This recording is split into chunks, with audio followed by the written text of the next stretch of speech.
Hey everyone! Today, let's dive into a significant development from Zimbabwe that's making waves.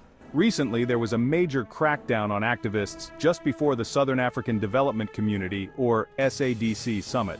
Over 100 activists were detained, including political activists and human rights defenders. But here's the kicker. The government claimed these detentions were necessary to maintain public order and prevent disruptions during the summit. This move attracted international attention and drew a lot of criticism. Organizations like Zimbabwe Lawyers for Human Rights reported a surge in arrests since mid-June.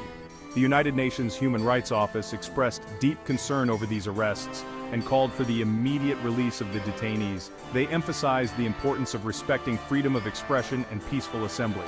This call resonated with opposition groups and civil society organizations who are hoping for more global scrutiny on Zimbabwe's shrinking democratic space. So, what happened after the summit?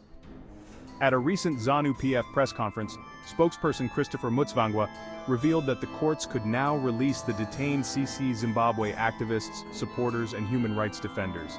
Why? Because the SADC summit is over. Now this raises a lot of questions.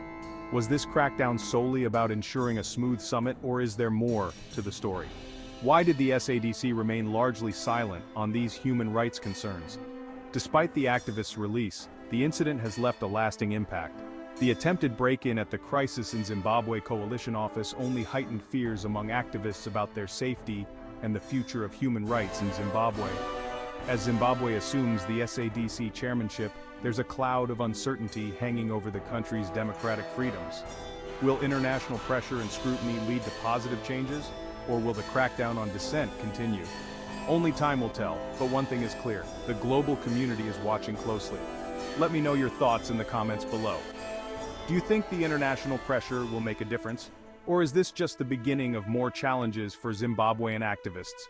If you found this video informative, give it a thumbs up, and don't forget to subscribe for more updates on global issues.